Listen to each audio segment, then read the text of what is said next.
शेतकरी मित्रांनो नमस्कार. मी मुकुंद साबळे. आपल्या MS गुरु ह्या यूट्यूब चॅनलमध्ये संपूर्ण महाराष्ट्रातल्या ऊस उत्पादक शेतकऱ्यांचे सहर्ष स्वागत आहे. मित्रांनो, आजचा आपला जो विषय असणार आहे, खोडवा पिकामध्ये जे आपण अन्नद्रव्याचं व्यवस्थापन करतोय आणि त्या माध्यमातून आपली उत्पादकता वाढवण्यासाठी मोठ्या प्रमाणात महाराष्ट्रामध्ये प्रयत्न केले जातात. तरी सुद्धा त्या खोडव्या पिकामध्ये उत्पादकता ही कमी येत असते.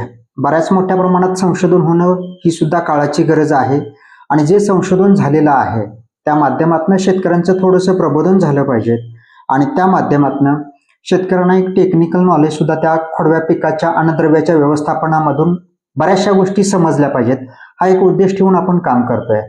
तर या शुगरकेन फार्मिंगमध्ये ज्यावेळी आपल्याला काम करायचं असतंय तर त्यामध्ये लागण पिकाचं व्यवस्थापन आणि खोडव्या पिकाचं व्यवस्थापन, त्यामध्ये खोडव्या पिकावरती आपल्याला बऱ्याच मोठ्या प्रमाणात खर्च कमी करता येऊ शकतोय. त्याच्यामध्ये आपल्याला मशागत कोणत्याही प्रकारची करावी लागत नाही. त्याचबरोबर बियाण्यांच्यावरचा खर्च जो असतोय तो आपल्याला करावा लागत नाही.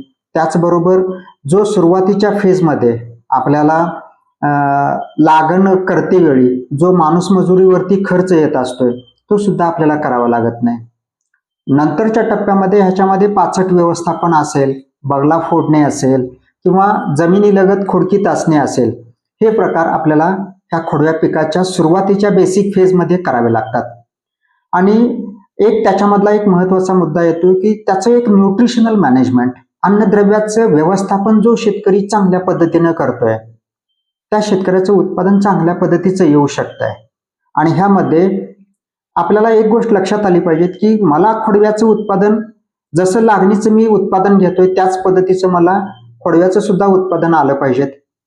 ब्राझील सारखा देश असेल किंवा ऑस्ट्रेलिया सारखा देश असेल, ह्या देशांच्या मध्ये आपण थोडंसं एक बारकाव्यानं किंवा थोडंसं बारकाईनं जर लक्ष देऊन बघितलं तर इथले शेतकरी जे आहेत ते खोडव्या पिकाचं व्यवस्थापन करत असते वेळी खोडव्या पिकाची 3-4 स्टेजेस ते आपल्याकडचं उत्पादन घेतात. म्हणजे लागण केलेल्या स्टेज पासून ते 4 पिकं, 5 पिकं, 6 पिकं अशा पद्धतीने सलग ते पिकं घेत असतात. त्याचं ते खोडवं गेल्याच्या नंतर त्याची काढणी करत नाहीत. म्हणजे सलग 6 वर्ष, 5-6 वर्ष ते एकसारखं पीक घेतात आणि चांगल्या पद्धतीने उत्पादन घेतात. ह्याच्या पाठीमागची कारणं थोडीशी बघितली किंवा ह्या देशांच्याकडे थोडंसं आपण बारकाईनं लक्ष देऊन बघितलं तर त्यांचं व्यवस्थापन करत असतेवेळी ते काय काय पद्धतीने मॅनेज करतात आणि आपल्या देशामध्ये हे उत्पादन कमी काय येत आहे ह्याच्या पाठीमागची कारणं जर बघितली तर त्यांची एक न्यूट्रिशनल मॅनेजमेंट हे जे काय पद्धत आहे किंवा सिस्टम आहे ती आपल्यापेक्षा खूप वेगळी आहे.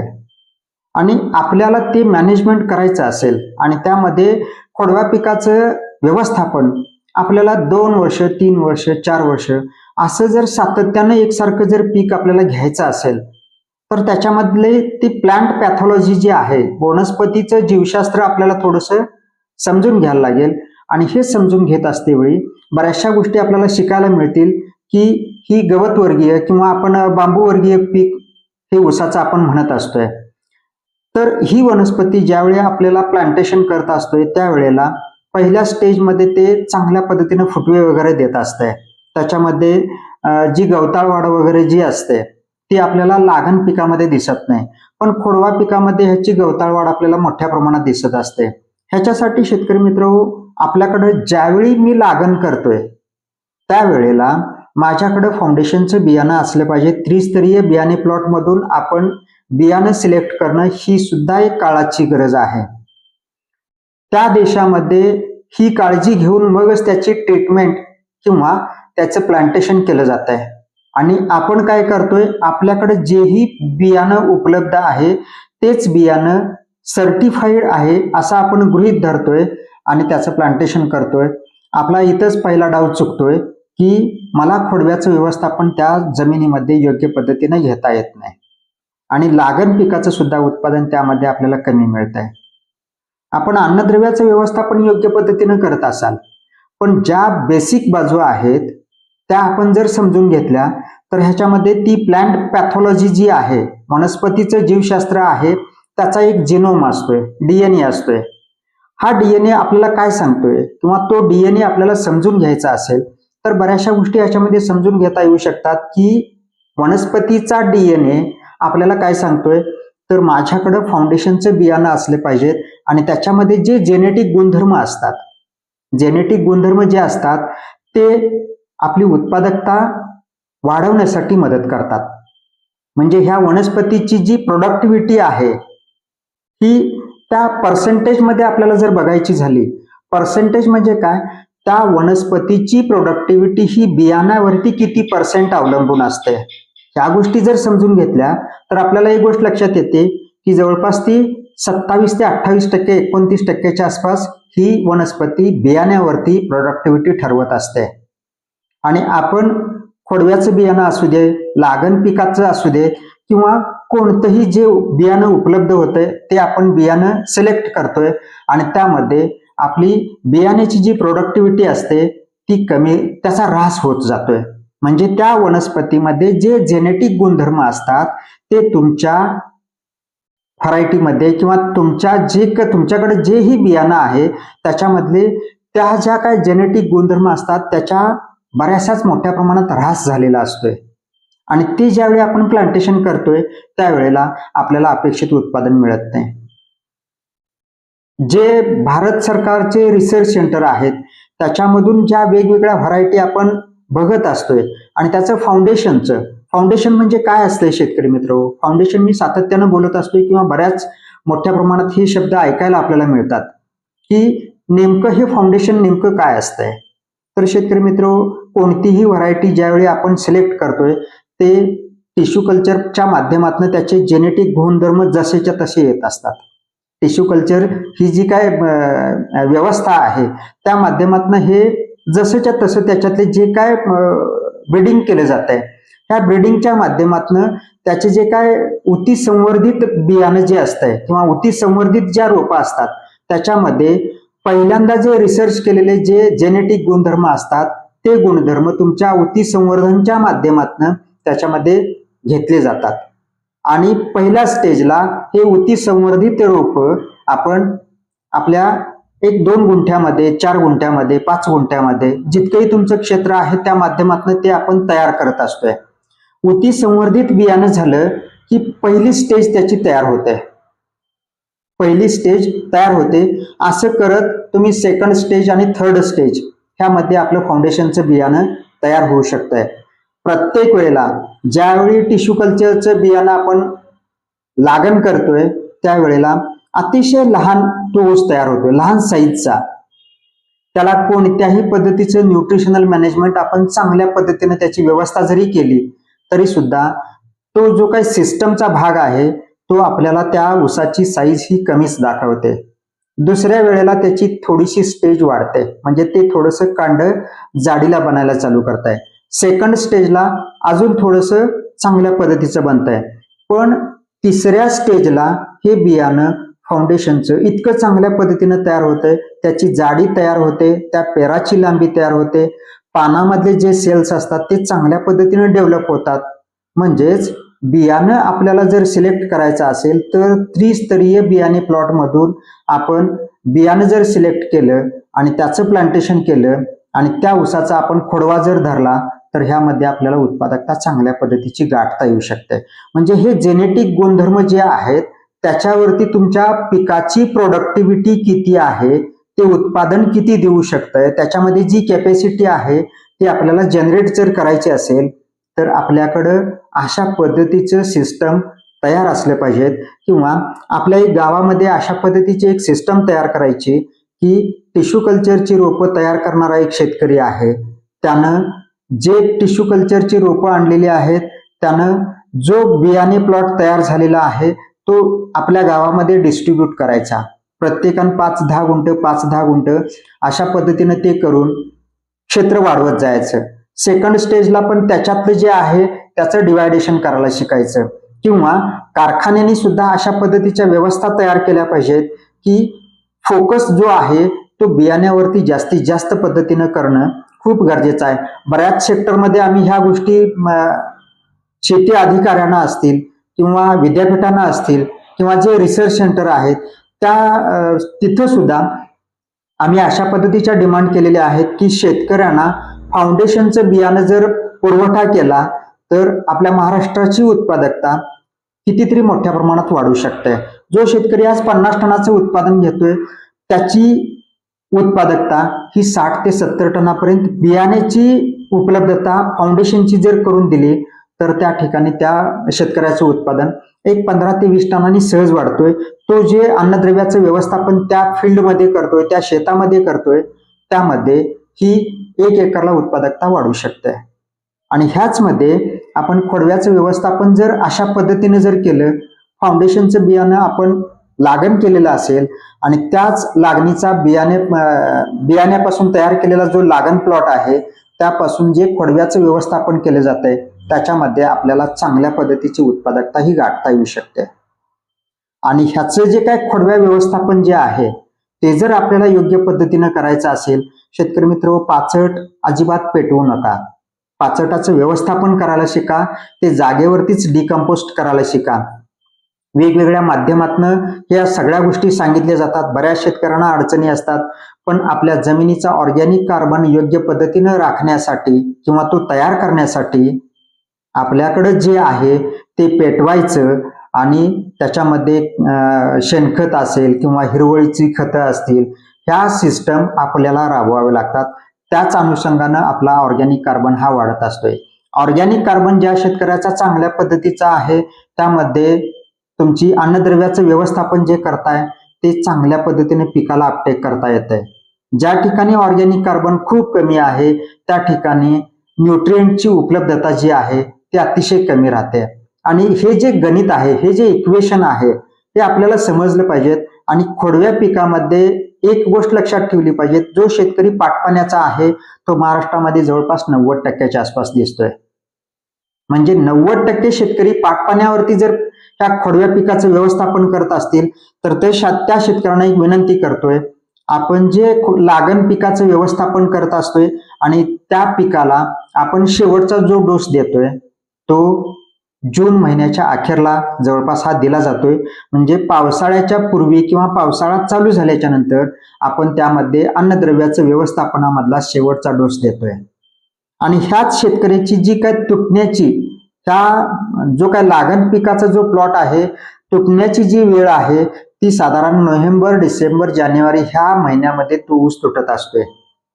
आणि जून महिन्यापासून जानेवारी महिन्यापर्यंतचा जर कालावधी बघितला तर हा जवळपास 6 ते 8 महिन्याचा राहतोय. आणि त्यामध्ये आपले कुठलेही न्यूट्रिएंट्स त्या जमिनीमध्ये जात नाहीत. आणि ह्या 6 ते 8 महिन्यामध्ये त्याचा रूट झोन एरिया इतका डेव्हलप झालेला असतोय की पूर्ण सगळं तुमचं रान त्या मुळ्यांच्या सानिध्याने व्यापलेलं असतंय.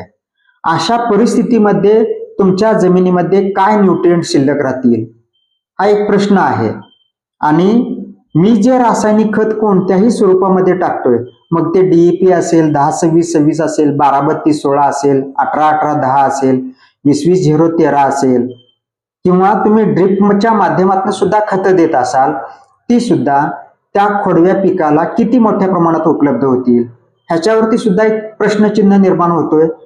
कुठलंही शेतकरी मित्र, मी जमिनीमध्ये अन्नद्रव्य दुकानामधून विकत आणतोय आणि ते मी माझ्या जमिनीमध्ये टाकतोय, अशा वेळेला ते खत उपलब्ध व्हायला 4 दिवसापासून 45 दिवस लागतात.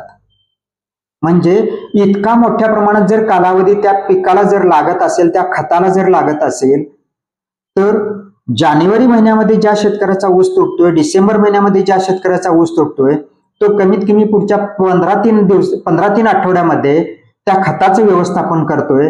आणि त्यामध्ये हे खत त्या पिकाला मिळायला कमीत कमी फेब्रुवारी अखेर लागतोय. म्हणजे ते अन्नद्रव्य त्या पिकाला मिळायला कमीत कमी 8 ते 9 महिने लागतात. म्हणजे ही एक सिस्टम आहे, ती आपल्याला समजली पाहिजेत. आणि त्याच्यामध्ये आपण एक खोडवा कल्चर जे आहे हे एक विकसित केलेलं आहे की त्या खोडव्याला एक चांगल्या पद्धतीचं अन्नद्रव्य त्या पिकाला मिळालं पाहिजेत आणि त्या ठिकाणी आपल्याला रिझल्ट पण अतिशय चांगल्या पद्धतीचे मिळाले पाहिजेत. ह्याच्यासाठी आपण हे खोडवा कल्चर तयार केलेलं आहे. हे खोडवा कल्चर काय सांगतंय शेतकरी मित्रांनो, तर आपली उत्पादकता वाढवण्यासाठी आम्ही अशा पद्धतीचे वेगवेगळ्या पद्धतीचे प्रयोग केलेले आहेत की ह्या पिकाला जर सुरुवातीच्या फेजमध्ये चिलेटेड फॉर्म मधलं न्यूट्रिएंट्स जर आपण उपलब्ध करून दिलं तर ते मोठ्या प्रमाणात पीक अपटेक करतंय आणि पानावरती येणारी डेफिशियन्सी असेल किंवा फुटवे वाढण्याची जी स्टेज असेल ही मोठ्या प्रमाणात जनरेट केली जाते. म्हणजे जे मी अन्नद्रव्य माझ्या जमिनीमध्ये देतोय ते जर आपण योग्य पद्धतीने ट्रीटमेंट करून जर दिलं तर 100% चांगल्या पद्धतीचे रिझल्ट दिसतात. आता हे खोडवा कल्चर वापरायचं कसं? सुरुवातीच्या पहिल्या पाण्याबरोबर जर आपल्याला हे द्यायचं असेल तर शेतकरी मित्र, हे खोडवा कल्चर बनवण्याची एक सोपी मेथड आहे. आपल्याकडे एक 200 लिटरचा ड्रम असला पाहिजे. 200 लिटरच्या ड्रम मध्ये 180 लिटर पाणी घ्यायचं, त्याच्यामध्ये 25 किलो अमोनियम सल्फेट घ्यायचं आहे, त्याचबरोबर zinc sulphate, ferrous sulphate, magnesium sulphate हे प्रत्येकी 5-5 किलो घ्यायचं आहे. हे सगळं त्या ड्रम मध्ये टाकायचं आहे आणि ते पूर्ण द्रावण ढवळून घ्यायचं आहे. त्याचं पूर्ण पाणी होईपर्यंत ते ढवळून घ्यायचं आणि हे ढवळून घेतल्याच्या नंतर त्याच्यामध्ये 2 लिटर खोडवा कल्चर टाकायचं आहे. हे टाकल्यामुळे काय होतंय, ह्याच्यामध्ये ह्या खोडवा कल्चरमध्ये आपण वेगवेगळ्या पद्धतीचे ऑर्गॅनिक ऍसिड्स वापरलेले आहेत. ही ऑर्गॅनिक ऍसिड्स मी जे त्या पाण्यामध्ये खतं टाकलेली आहेत ती पूर्णपणे चिलेट फॉर्म मध्ये जातात आणि ही चिलेट फॉर्म मध्ये गेलेली जी काय अन्नद्रव्य आहेत ती ज्यावेळी आपण जमिनीमध्ये ऍप्लिकेबल करतोय किंवा वापरतोय किंवा ड्रिप इरिगेशन असेल किंवा पाटपाण्याच्या माध्यमातून देतोय त्यावेळेला ही सगळीच्या सगळी अन्नद्रव्य पिकाकडून अपटेक केली जातात. त्याच्या जमिनीमधल्या, मी जसं बऱ्याच व्हिडिओच्या माध्यमातून सांगितलेलं आहे की तुम्ही जी अन्नद्रव्य देताय ती जमिनीमध्ये मोठ्या प्रमाणात प्रेसिपिटेट होतात, पण अशा पद्धतीनं चिलेट केलेली जी अन्नद्रव्य आहेत ती पिकाकडून मोठ्या प्रमाणात अपटेक केली जातात आणि त्याचा परिणाम थेट त्या पिकावरती दिसतोय. तुमच्या त्या पिकावरती कोणत्याही प्रकारच्या अन्नद्रव्याची डेफिशियन्सी दिसत नाही. त्याचबरोबर जे जमिनीमध्ये सुप्तावस्थेमध्ये कोंब आहेत त्यांना एक एनर्जेटिक डोस असेल किंवा एक बूस्टर डोस असेल, सप्लिमेंटरी डोस असेल, हा त्या पिकाला पटदिशी मिळतोय आणि ते जमिनीतून ताबडतोब बाहेर येत आहे. म्हणजे त्याला जे फुटवे पाहिजे आहेत किंवा जमिनीमध्ये जे सुप्तावस्थेमध्ये कोंब आहेत ते जनरेट होण्यासाठी, बाहेर येण्यासाठी ह्या सिस्टमचा चांगल्या पद्धतीने त्याच्यावरती परिणाम दिसतोय आणि तुमचं जे काय ऊसांची संख्या आहे किंवा फुटव्यांची संख्या आहे ती सुद्धा आपल्याला मेंटेन करता येते आणि अशा पद्धतीने त्याचा वापर करायचा आहे. आता हे खोडवा कल्चर आपण पूर्ण सगळं 2 लिटर त्याच्यामध्ये खोडवा कल्चर टाकल्याच्या नंतर किती दिवस थांबायचा आहे? शेतकरी मित्र, 5 ते 8 दिवस आपण थांबायचं आहे.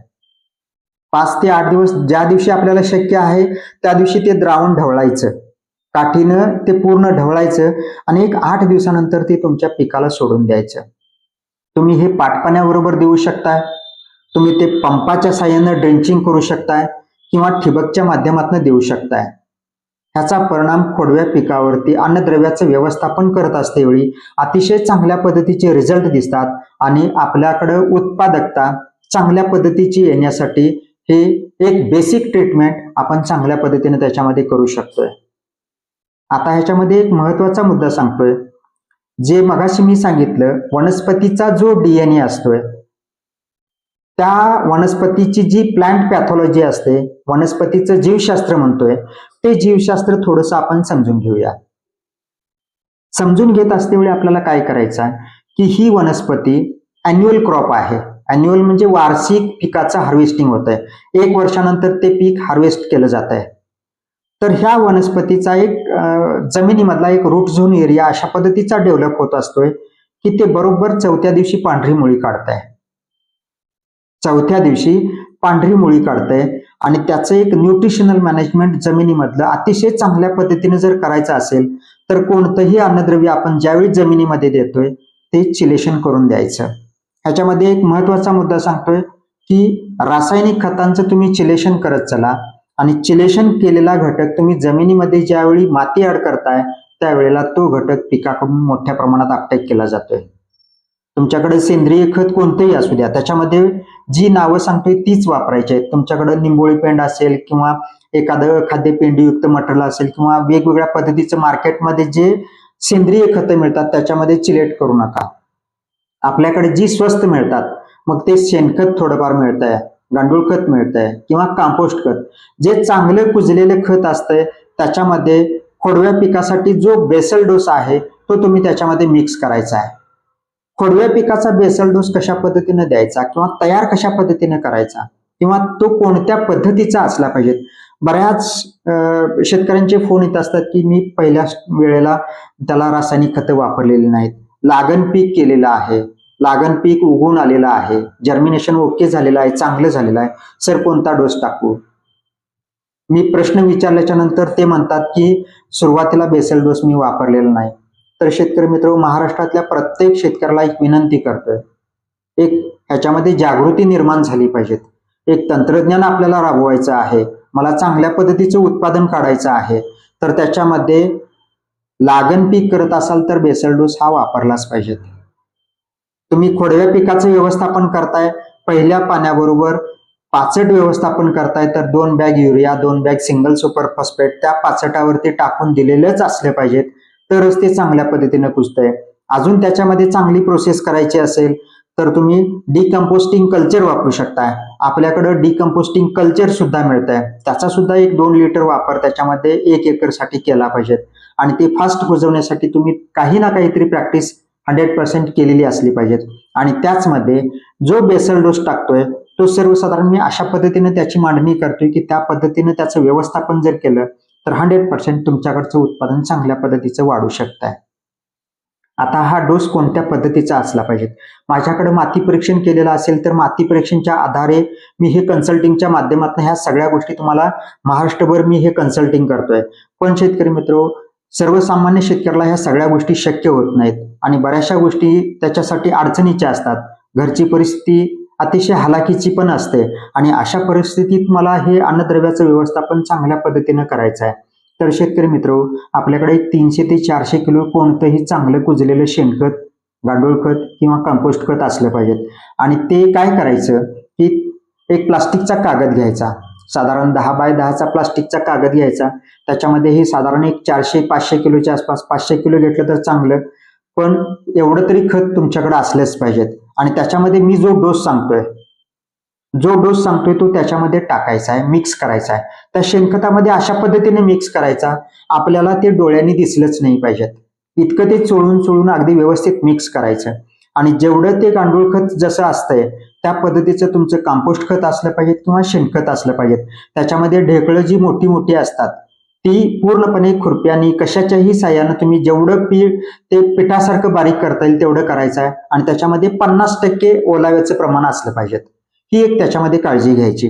ह्याच्यामध्ये वेगवेगळ्या प्रकारचे ऑर्गॅनिक ऍसिड्स असतात. ही ऑर्गॅनिक ऍसिड्स मी जो रासायनिक डोस सांगणार आहे त्याला एक ऑर्गॅनिक कोटिंग तयार करतात, रासायनिक खताला एक ऑर्गॅनिक कोटिंग तयार करतात, त्याचं योग्य पद्धतीने चिलेशन होत आहे.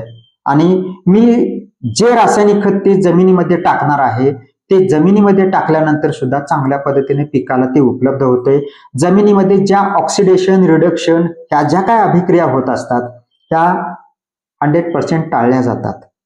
म्हणजे तुमची जमीन सुद्धा सुस्थितीमध्ये राहण्यासाठी ह्या सिस्टम तुम्हाला आयुष्यभरासाठी उपयोगाला येणाऱ्या आहेत.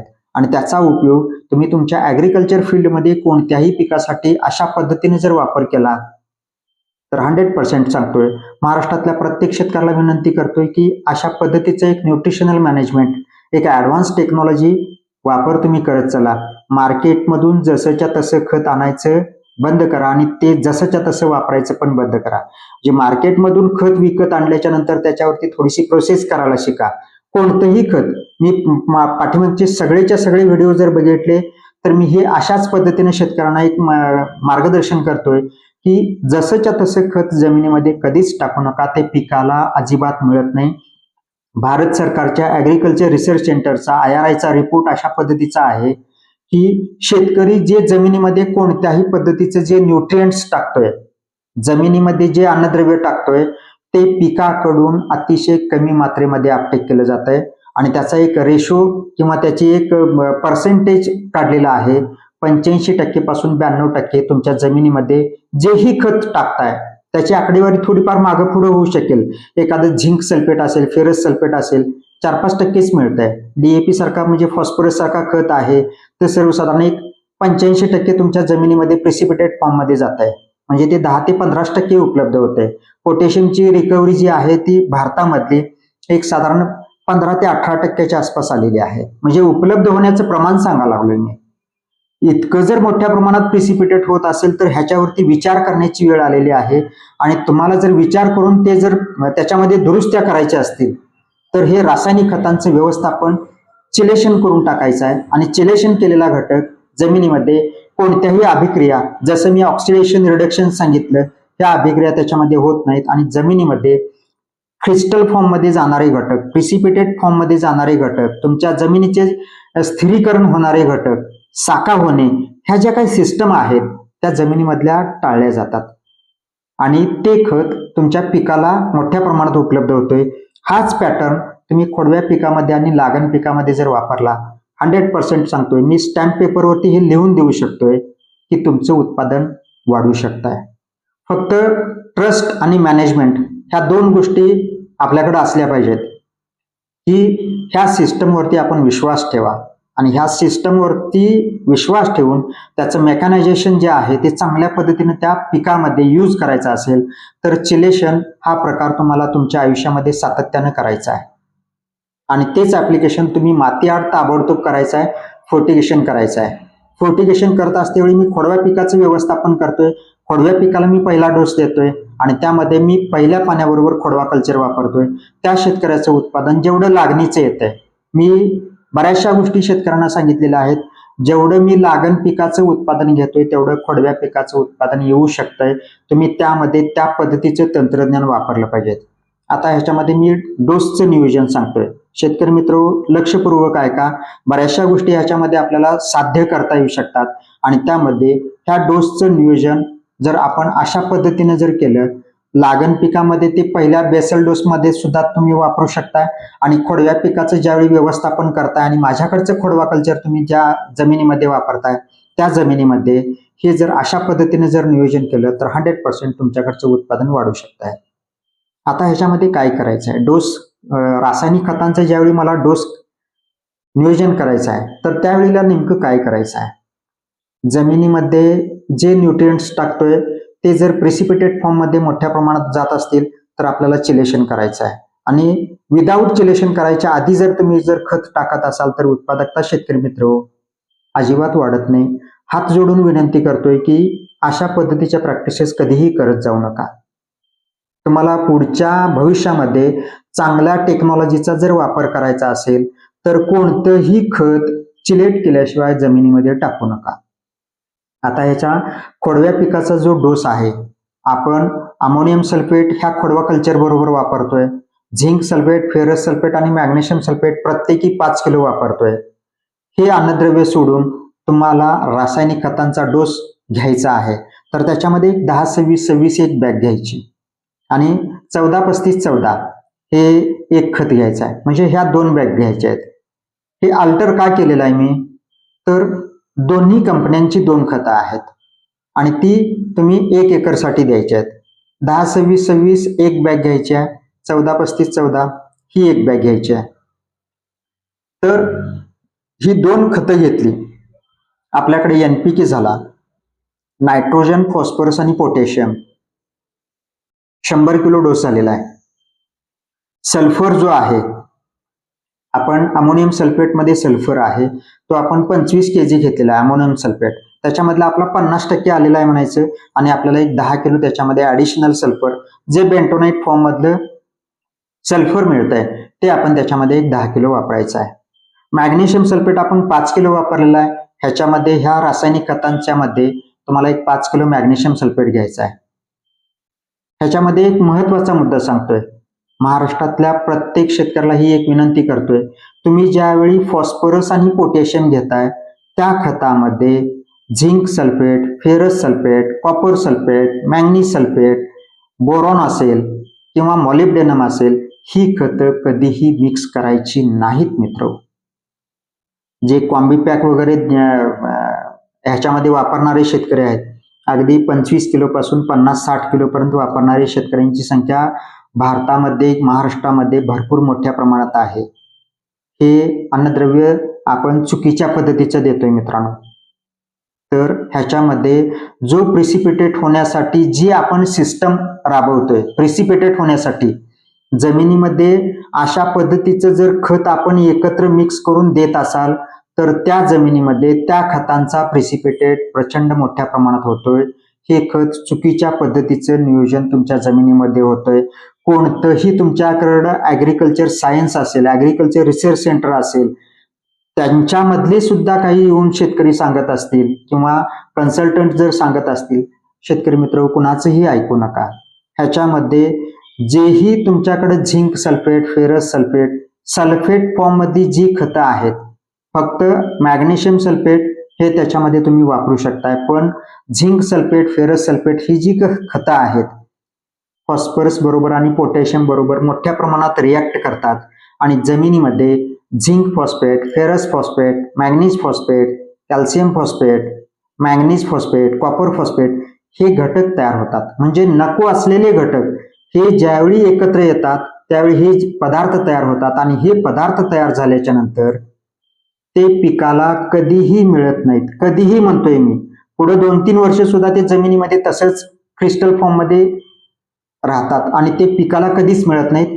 तुमच्याकडं अशा पद्धतीची टेक्नॉलॉजी वापरल्याशिवाय, जसं की आपण सबसॉइलर असेल किंवा बायोफर्टिलायझर असतील किंवा वेगवेगळं म्हणजे सल्फ्युरिक ॲसिड किंवा तुमच्याकडं फॉस्फरिक ॲसिड, अशा पद्धतीच्या ट्रीटमेंट जोपर्यंत आपण त्या जमिनीमध्ये करणार नाही तोपर्यंत त्याचे जे काय बॉन्ड असतात जमिनीमधले क्रॅक होत नाहीत आणि ते पिकाला उपलब्ध होत नाहीत. ह्या सिस्टम महाराष्ट्रामध्ये किती लोक करतात हा सुद्धा विचार करण्यासारखी गोष्ट आहे. आणि त्याच्यामधलं हे तंत्रज्ञान मी तुम्हाला सांगतोय की फॉस्फरस आणि पोटॅशियम मी ज्यावेळी वापरतोय त्यावेळेला सूक्ष्म अन्नद्रव्याचा वापर कधीही करू नका. खोडव्या पिकामध्ये हे जे मी अन्नद्रव्याचं व्यवस्थापन सांगितलंय, चिलेट फॉर्ममध्ये देणारा घटक आहे तो 100% तुमच्या पिकाला मिळू शकतोय. आणि 10-26-26 एक बॅग, तुमचा 14-35-14 एक बॅग, 2 बॅग झालं. 10 किलो सल्फर घ्यायचा आहे, 5 किलो मॅग्नेशियम सल्फेट घ्यायचा आहे आणि तुम्ही 90% वालं जे सिलिकॉन आहे ते 10 किलो वापरायचं आहे. ह्याच्यामध्ये फक्त 1 बॅग युरिया आपण वापरू शकतोय. एवढं खत हे तुम्ही पूर्णपणे त्या शेणखतामध्ये मिक्स करायचं आहे. जे आपल्याकडे 400 ते 500 किलो शेणखत घेतलेलं आहे त्यामध्ये हे सगळं मिक्स करायचं आहे. पण शेतकरी मित्र, गांडूळ खत जसं बारीक असतंय त्या पद्धतीचं तुमच्याकडे शेणखत बारीक असलं पाहिजेत, त्याच पद्धतीचं तुमच्याकडे कंपोस्ट खत असलं पाहिजेत. आणि हे तिन्हीच्या तिन्ही खतं तुम्ही जर वापरत असाल तर त्याच्यामध्ये ओलाव्याचं प्रमाण 50% असलंच पाहिजेत, तरच त्याच्यामध्ये चिलेशन चांगल्या पद्धतीचं होत आहे. आणि हे काय करायचं आहे, एक तर सावलीमध्ये करायचं आहे किंवा एखाद्या शेडमध्ये करायचं आहे. आणि त्याच्यावरती पुन्हा मी जसं खाली प्लास्टिकचा कागद सांगितला 10x10चा, तसाच कागद वरती पण टाकायचा आहे आणि त्याच्यावरती थोडंसं पाचट वगैरे झाकून ठेवायचं आहे, जेणेकरून ह्याच्यामध्ये हीट जनरेट होत असते.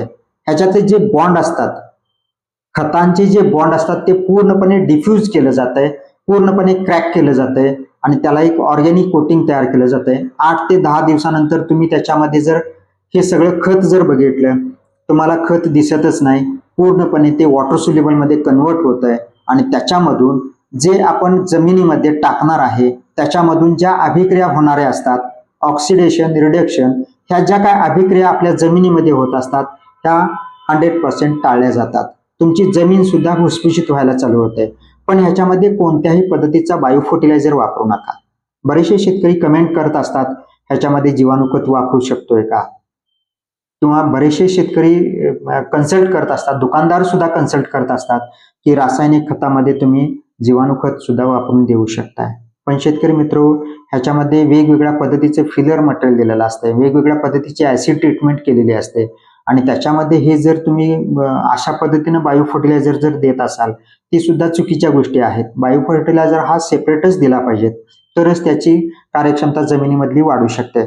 अशा पद्धतीने हे खोडव्याचं व्यवस्थापन तुम्ही जर योग्य पद्धतीने केलं तर 100% तुमच्याकडचं खोडव्याचं उत्पादन 100% सांगतो चांगल्या पद्धतीचं येऊ शकतंय. आता हे खोडवा कल्चर आपल्याला मागवायचं असेल किंवा महाराष्ट्रामधून कोणत्याही शेतकऱ्याला ह्याचा वापर करायचा असेल तर शेतकरी मित्र, खाली दिलेला जो काय स्क्रीनवरती नंबर दिसतोय ह्या नंबरवरती कॉन्टॅक्ट करून आपली ऑर्डर कितीही क्षेत्र असू द्या त्याच्यामध्ये प्लेस करायची आहे. त्याच्यावरती डिमांड करून हे तुम्ही महाराष्ट्रामध्ये आम्ही हे कुरिअरच्या माध्यमातून असेल किंवा बल्कमध्ये जर पाहिजे असेल तर ट्रान्सपोर्टच्या माध्यमातून हे ऑल ओव्हर भारतामध्ये कुठेही तुम्ही त्याची डिमांड करू शकताय. शेतकरी मित्रांनो, आजचा व्हिडिओ आपल्याला आवडल्यास लाईक करा. हे जे काही टेक्निकल माहिती देतोय ते इतर शेतकऱ्यांच्या बांधापर्यंत जाणं खूप गरजेचं आहे. प्रत्येक शेतकऱ्याला ह्या टेक्नॉलॉजीची गरज आहे आणि त्यामुळं हे जे काही व्हिडिओ देतोय ते शेअर पण करत चला. आणि माझ्या युट्यूब चॅनलवरती शेतकरी मित्रांनो नवीन असाल तर चॅनल सबस्क्राईब केल्याशिवाय पुढे आपण जायचं नाही. धन्यवाद शेतकरी मित्रांनो.